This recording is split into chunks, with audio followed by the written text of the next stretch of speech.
Shalom, Ibu Bapak, Saudara-saudaraku, keluarga besar GKI Marta Dirja Purwokerto, maupun para sahabat GKI Marta Dirja yang berada di berbagai tempat dan di berbagai kota.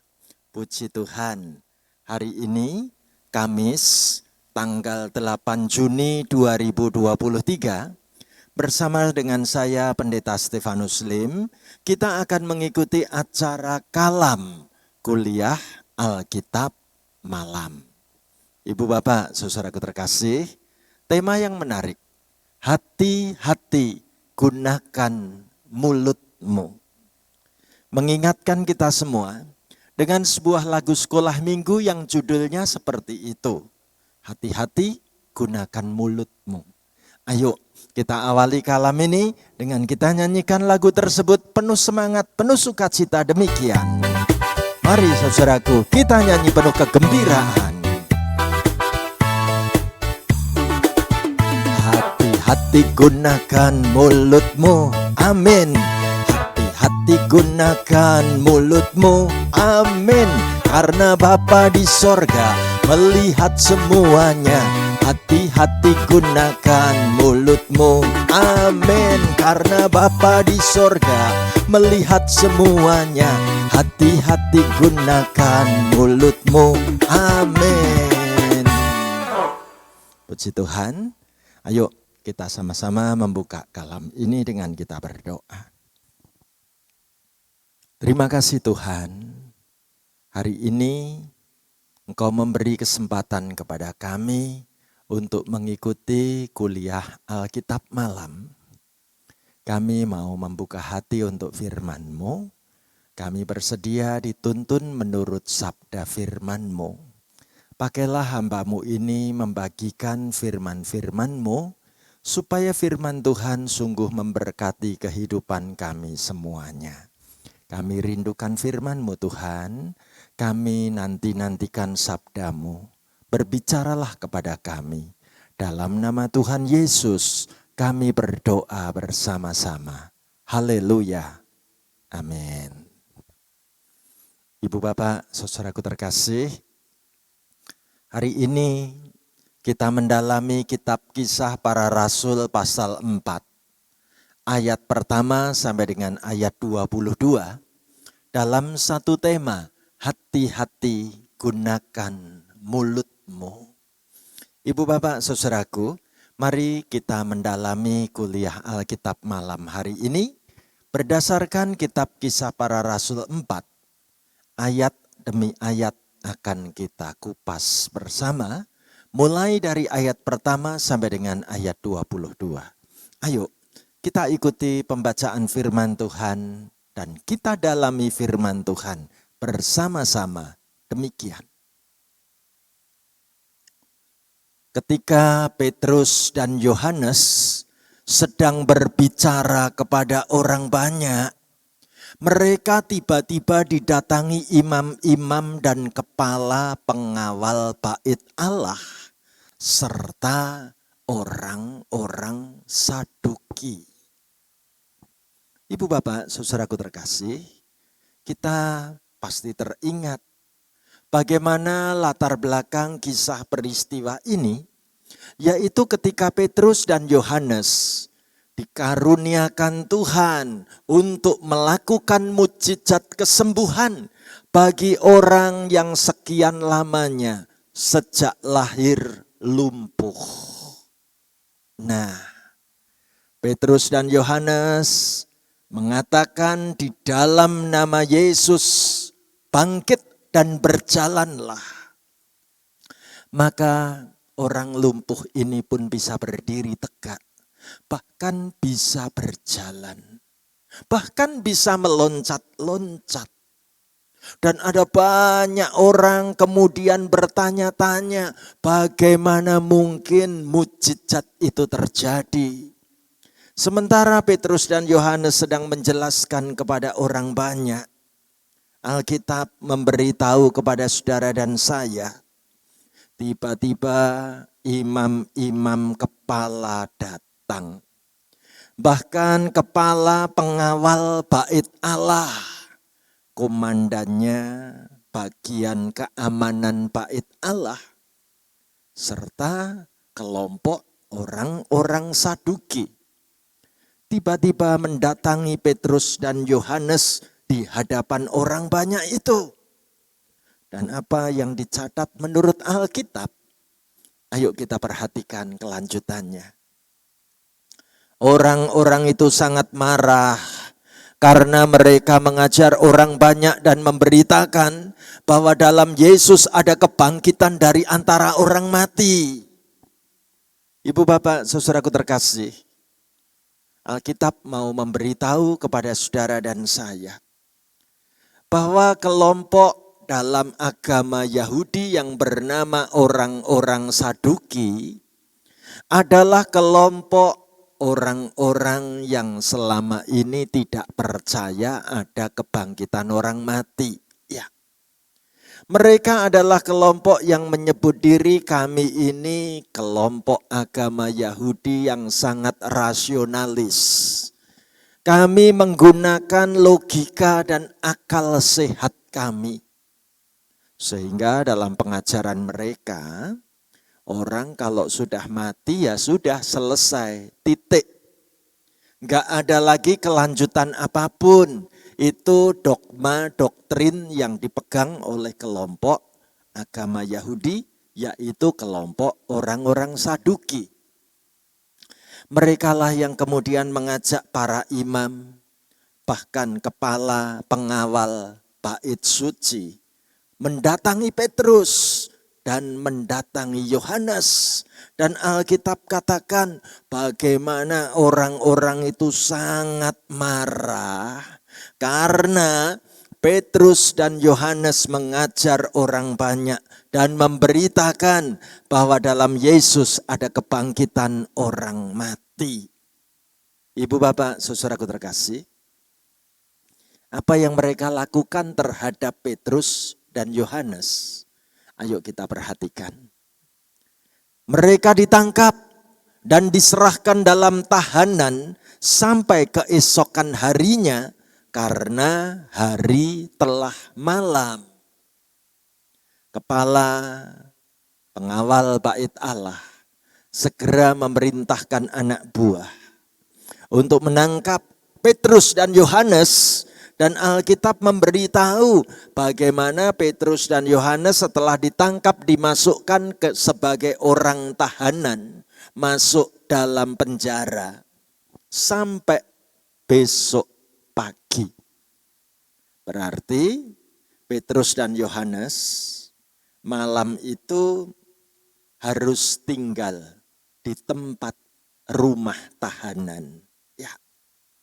Alkitab katakan penyebabnya karena hari telah malam. Tidak ada lagi aktivitas yang bisa dikerjakan. Ibu bapak, saudaraku terkasih, apa yang terjadi pada saat itu? Ternyata kitab Kisah Para Rasul pasal 4 ayat 4 menjelaskan berita baik, kabar gembira. Apakah itu? Tetapi di antara orang yang mendengar ajaran itu, banyak yang menjadi percaya, sehingga jumlah mereka menjadi kira-kira 5.000 orang laki-laki. Ibu bapak, saudaraku terkasih, luar biasa bila kilas balik sejenak. Ketika Petrus dan Yohanes diberi karunia oleh Tuhan untuk mengadakan mukjizat, menyembuhkan orang yang lumpuh di dekat pintu masuk bait Allah. Ternyata peristiwa itu menjadi kesempatan bagi Petrus dan Yohanes memberitakan bahwa di dalam nama Yesus ada kesembuhan. Di dalam nama Yesus ada keselamatan. Dan apa yang dihasilkan dari kesaksian Petrus dan Yohanes saat itu? Alkitab mencatat, ternyata di kota Yerusalem saat itu, orang banyak langsung menjadi percaya. Sehingga jumlah mereka sekarang memutuskan diri untuk mengikut Tuhan Yesus menjadi bagian dari orang-orang Kristen, disebut kira-kira 5.000 orang laki-laki. Ibu bapak, saudaraku, ini belum termasuk perempuan dan belum termasuk anak-anak. Ya, Alkitab katakan betapa dahsyatnya. Kalau minggu kemarin kita mendengar bagaimana 11 orang murid Tuhan Yesus diberi tugas untuk pergi memberitakan Injil, untuk membawa supaya semua bangsa menjadi murid Tuhan. Kemudian dibaptis dan kemudian bisa diajarkan tentang kebenaran-kebenaran firman Tuhan. Hari itu digenapi. 5.000 orang laki-laki percaya dan memberi diri untuk siap sedia menjadi pengikut Kristus. Kami percaya dengan ajaran ini.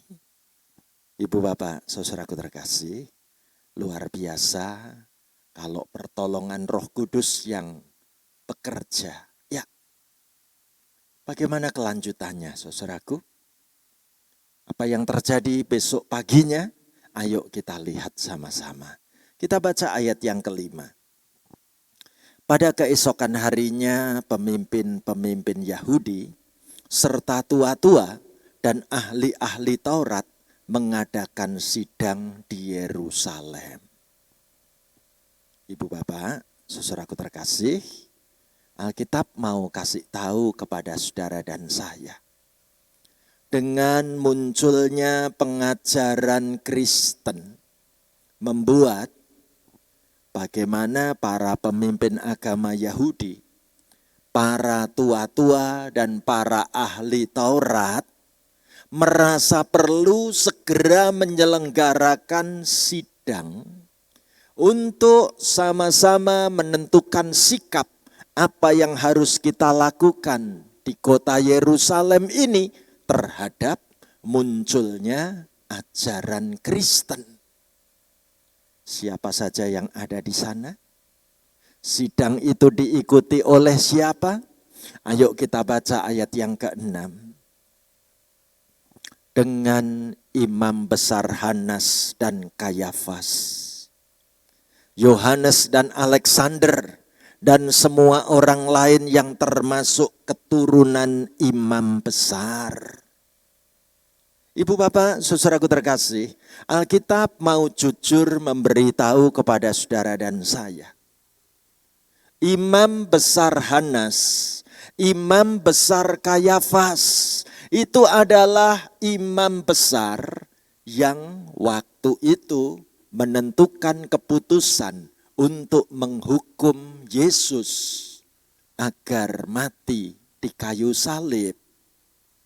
Ibu bapak, saudaraku terkasih, ternyata kehadiran Petrus dan Yohanes di kota Yerusalem, peristiwa mujizat sembuhnya orang lumpuh, dan peristiwa bagaimana banyak orang Yahudi kemudian menerima ajaran Tuhan Yesus, 5.000 orang laki-laki, membuat para pemuka agama ini geram.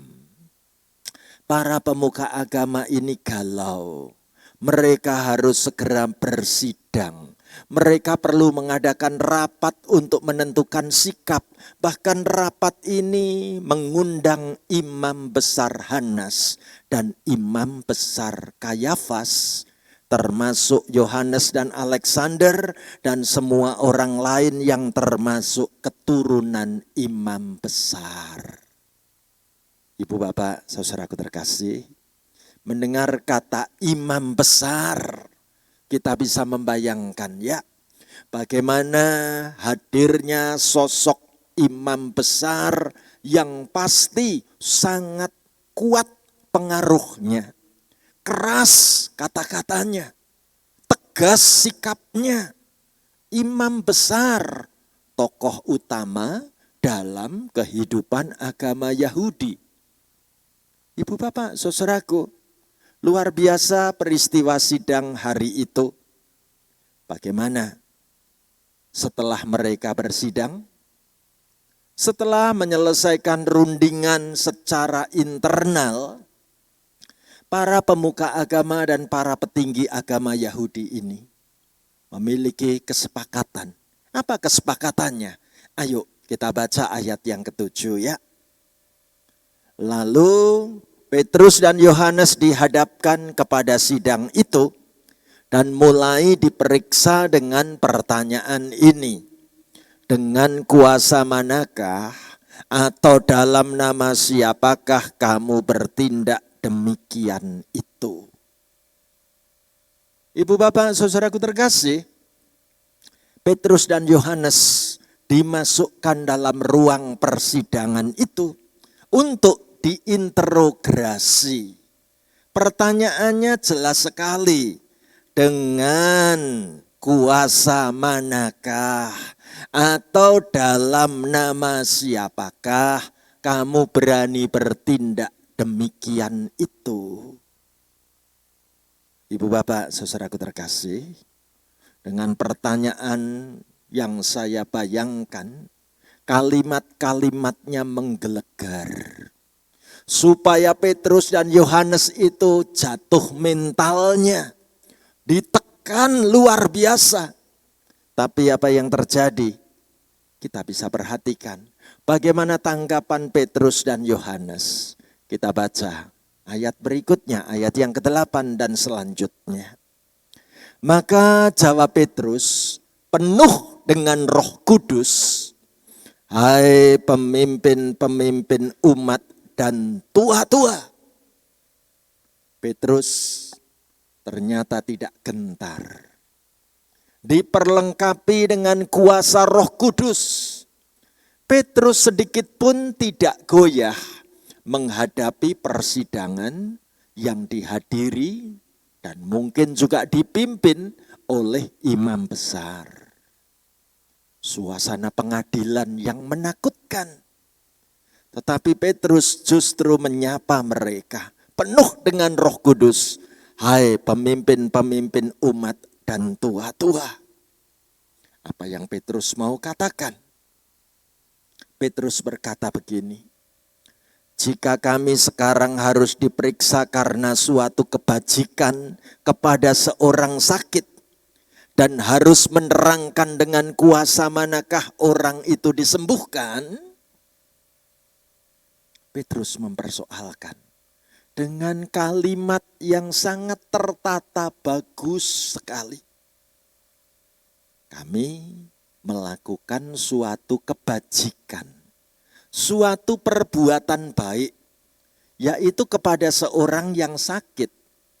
Tetapi kalau sekarang kami harus diperiksa, kami harus disidang, kami ada dalam ruangan pengadilan seperti ini, dan kami harus menerangkan dengan kuasa manakah orang itu bisa menjadi sembuh. Ini jawaban kami. Apa jawaban Petrus? Petrus berkata, maka ketahuilah oleh kamu sekalian dan oleh seluruh umat Israel, bahwa dalam nama Yesus Kristus orang Nazaret yang telah kamu salibkan, tetapi yang telah dibangkitkan Allah dari antara orang mati, bahwa oleh karena Yesus itulah orang ini berdiri dengan sehat sekarang di depan kamu.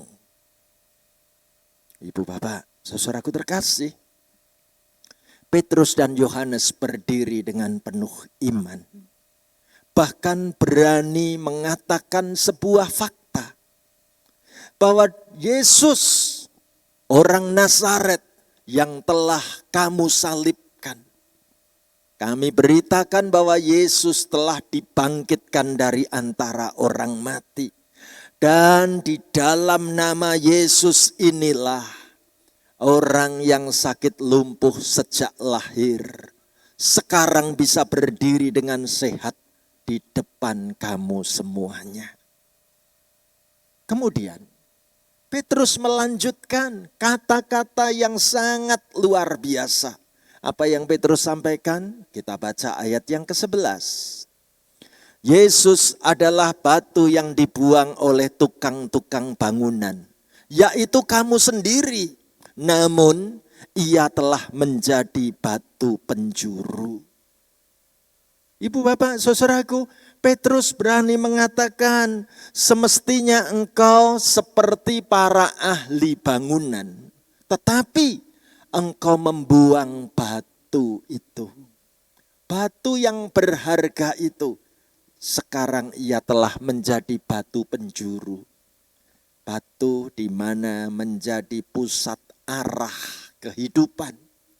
Batu yang menentukan mesti kemana arah penjuru hidup ini akan melangkah.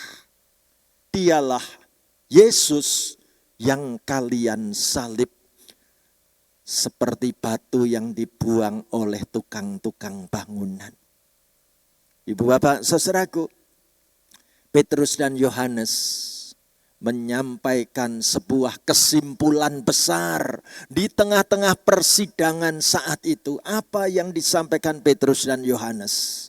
Mereka bersaksi.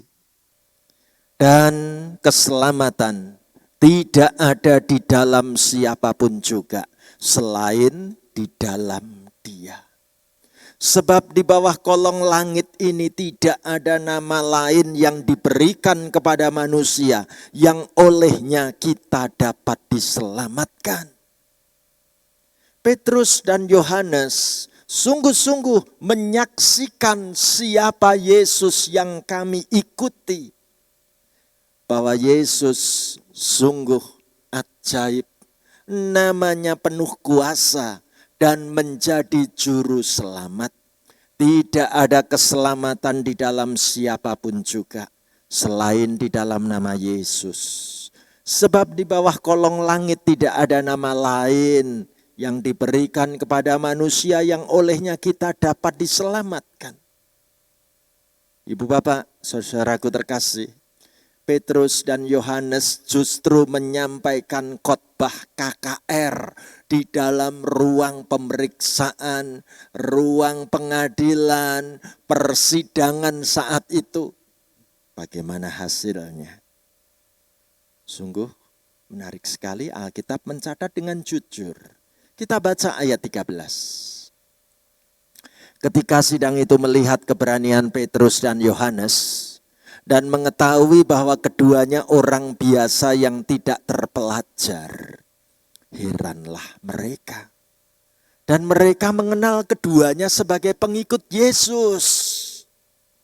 Ibu bapak saudaraku terkasih, suasana di ruang persidangan itu sungguh-sungguh membuat orang-orang Yahudi, para pemuka agama itu terheran-heran.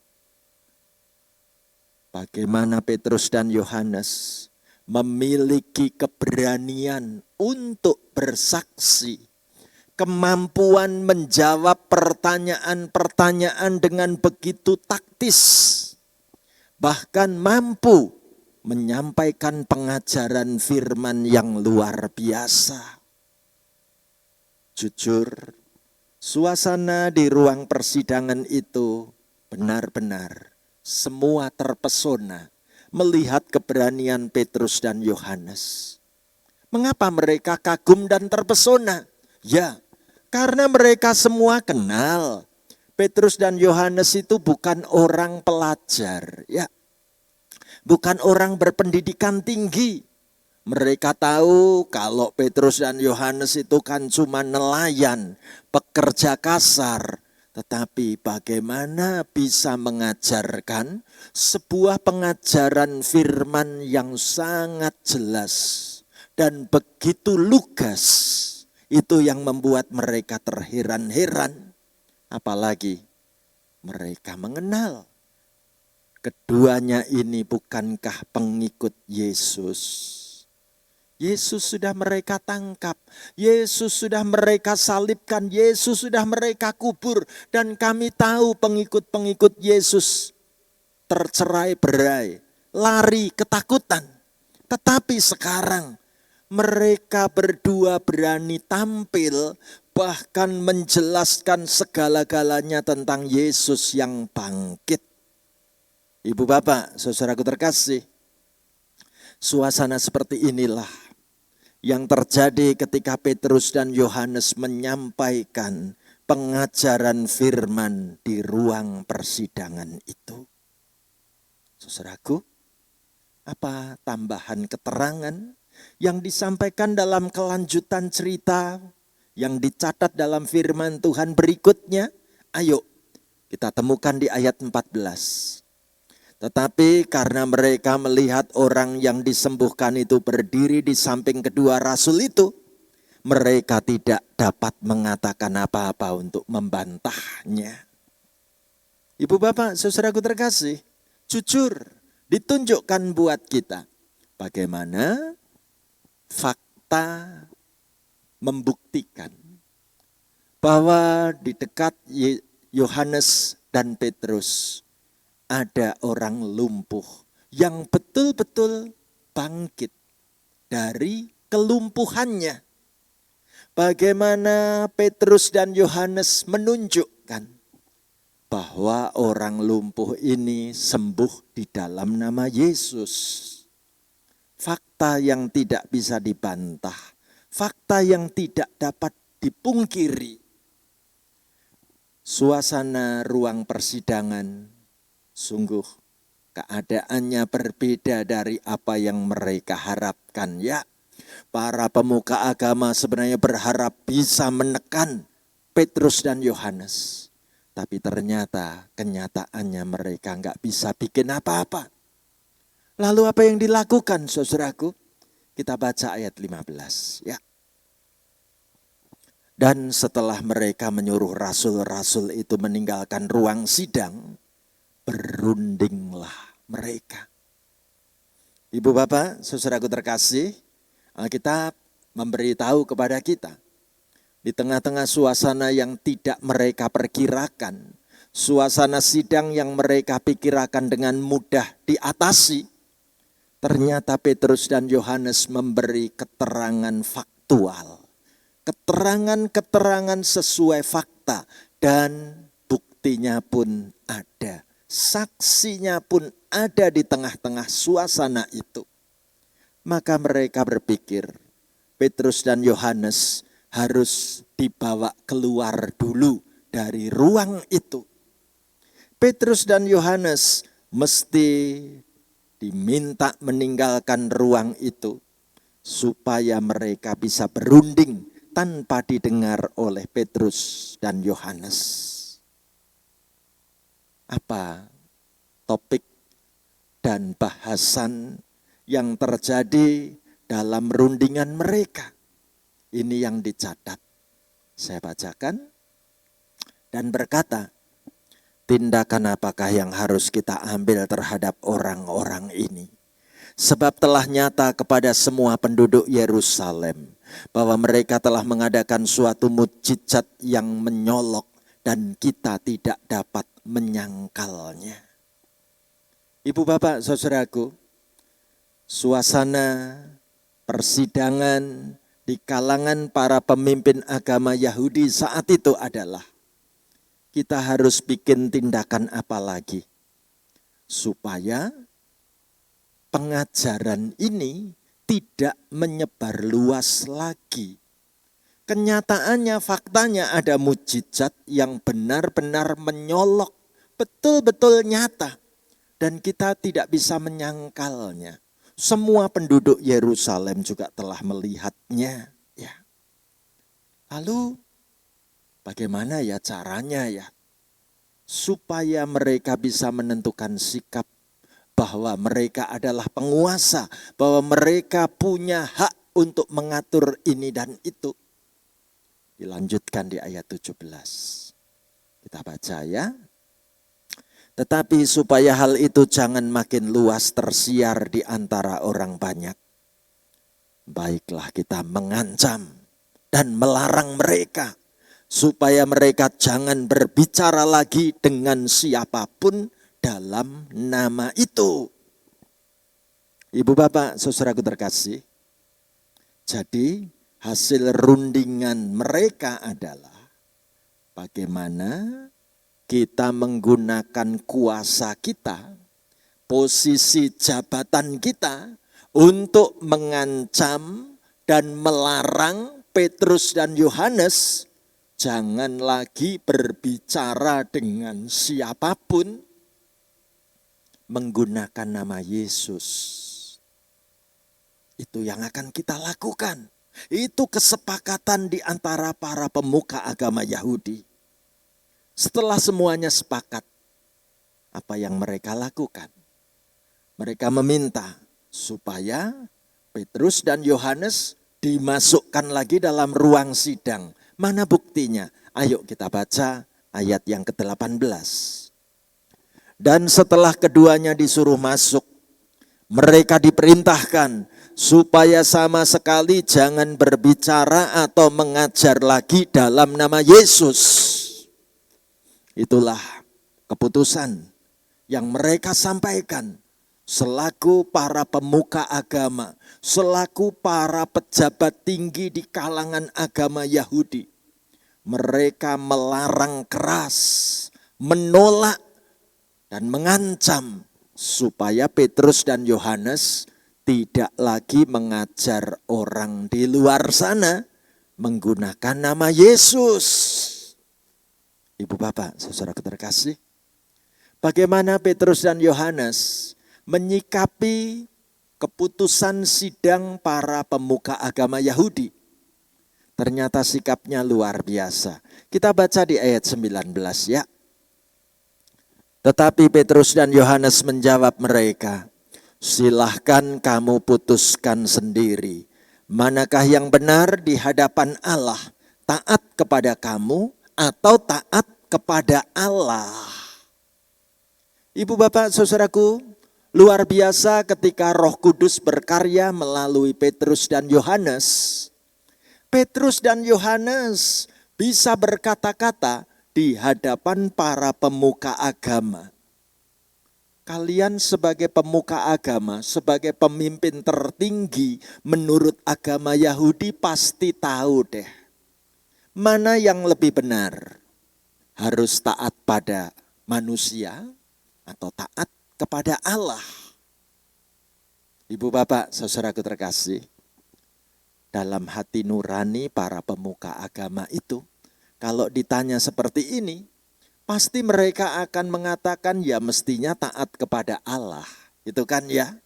Tetapi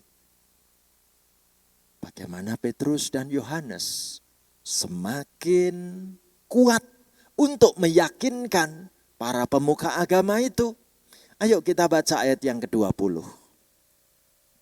Sebab tidak mungkin bagi kami untuk tidak berkata-kata tentang apa yang telah kami lihat dan yang telah kami dengar. Enggak mungkin kalau kami disuruh diam. Kami sudah melihat sendiri bahwa Yesus sungguh Allah yang ajaib.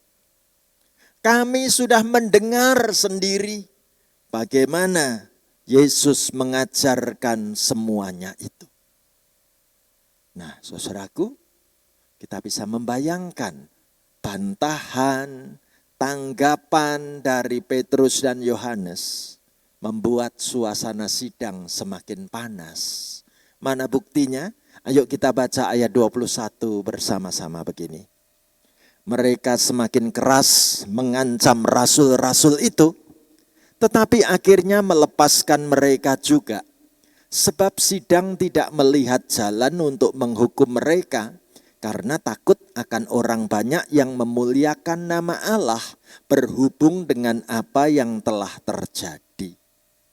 Ibu bapak, saudaraku terkasih, para imam besar, para pemuka agama saat itu akhirnya bersikap untuk mengancam Petrus dan Yohanes lebih keras lagi ancamannya.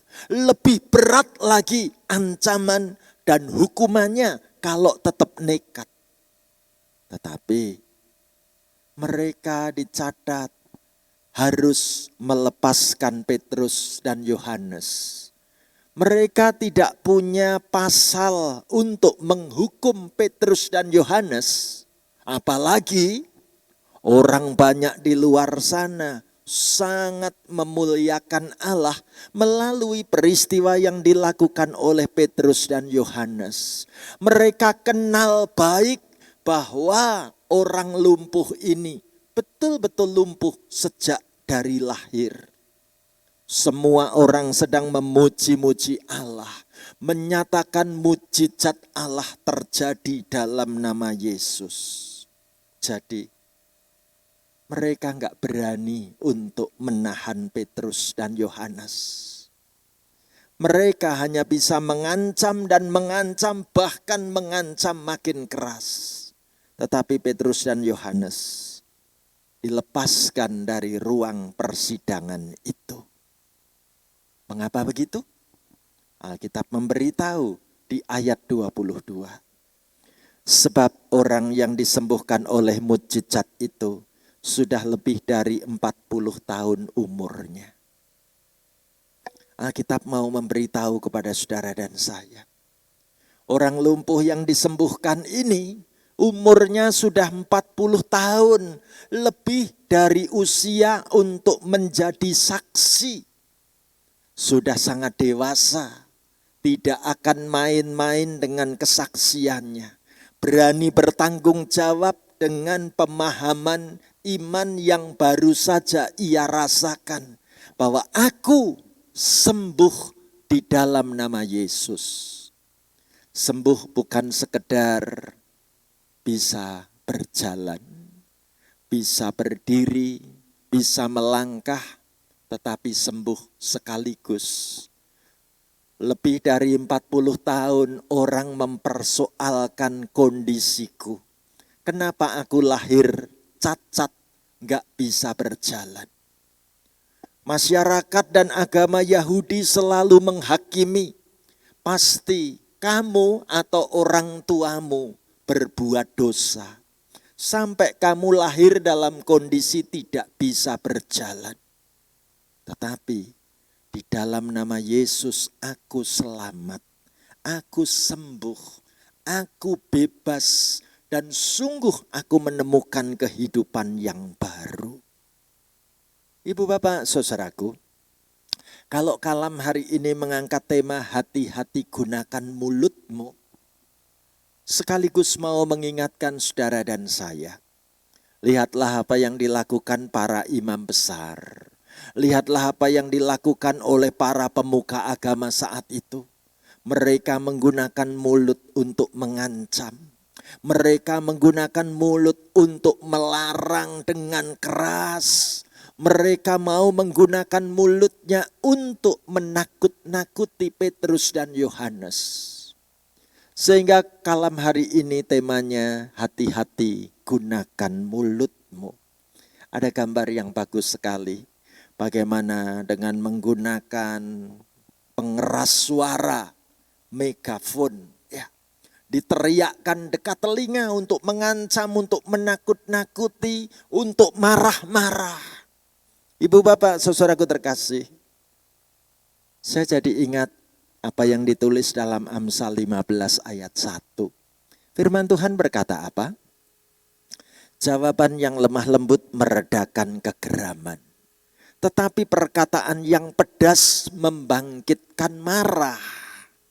Jadi, coba kita evaluasi. Bukankah setiap hari kita semua pasti mengucapkan ribuan perkataan? Ya, yang tanpa kita sadari, setiap perkataan tersebut bisa memberi dampak pada orang-orang yang mendengarnya. Tetapi sekaligus perkataan-perkataan yang kita keluarkan juga bisa mengubah hidup banyak orang, ya. Jika perkataan kita baik, tentu akan membuat pendengarnya merasa nyaman dan termotivasi. Kata-kata yang menyemangati, percayalah pada Tuhan, Tuhan akan menolong hidupmu. Kamu pasti bisa melakukan ini semua bersama Tuhan. Berkat Tuhan tersedia untuk setiap orang yang tekun tetap berharap pada Tuhan. Kata-kata seperti itu sungguh menghibur dan menguatkan hati. Namun sebaliknya, apa yang kita tahu, jika kata-kata kita kasar, pasti kata-kata itu menyakiti hati orang lain. Bahkan kata-kata kasar, kemarahan itu bisa membuat seseorang terpuruk jatuh. Saudaraku terkasih, oleh karena itu kita mesti berhati-hati dengan setiap kata yang akan kita ucapkan. Dengan setiap kata yang akan kita tulis, kita kirimkan lewat chatting di grup WA misalnya. Atau WA kepada seseorang. Supaya perkataan itu tidak menimbulkan dampak negatif bagi orang lain. Ayo, saudara dan saya perlu belajar untuk menghargai orang lain ya. Bagaimana indahnya Tuhan mau kita menggunakan perkataan kita menjadi berkat. Nah, kita diingatkan supaya hati-hati menggunakan mulut kita. Ayo kita nyanyi bareng-bareng lagu ini ya. Bersama-sama kita akhiri kalam ini dengan menyanyikan pujian lagu tema hari ini. Hati-hati gunakan mulutmu. Demikian. Mari saudaraku kita nyanyi penuh semangat. Hati-hati gunakan mulutmu, amin. Hati-hati gunakan mulutmu, amin. Karena Bapa di sorga melihat semuanya. Hati-hati gunakan mulutmu, amin. Karena Bapa di sorga melihat semuanya. Hati-hati gunakan mulutmu, amin. Puji Tuhan. Mari kita menutup dengan doa berkat bersama-sama. Terima kasih Tuhan, Engkau menegur kami, mengingatkan kami tentang pentingnya menjagai perkataan kami, supaya perkataan kami menjadi berkat. Perkataan kami menceritakan tentang Tuhan Yesus. Perkataan kami boleh menjadi kesaksian yang sungguh meneguhkan hati banyak orang.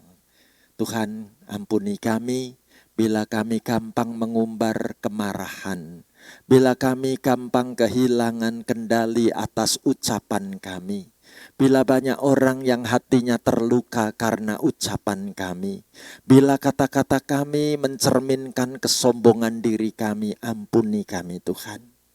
Hari ini kami mau dibentuk kembali oleh kasih cinta-Mu.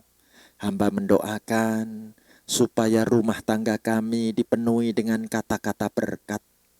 Siapapun kami di tengah keluarga menghadirkan kata-kata yang menyejukkan, kata-kata yang menyemangati, kata-kata yang penuh dengan kasih, kata-kata yang penuh dengan kepedulian. Terima kasih Tuhan Yesus. Kami bersyukur bila Tuhan masih beri kesempatan untuk kami melangkah.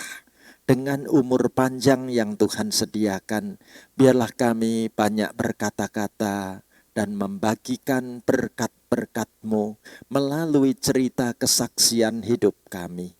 Terima kasih Tuhan Yesus untuk kalam hari ini. Hamba doakan semua peserta kalam ini diberkati Tuhan dengan perkataan yang baik. Kami siap mempraktekkan firman-Mu, diberkati dalam nama Tuhan Yesus. Haleluya. Amin. Ibu bapak, saudaraku terkasih, sampai disinilah kalam yang kita ikuti hari ini. Tuhan Yesus memberkati kita semua. Tetap semangat mengikut Tuhan.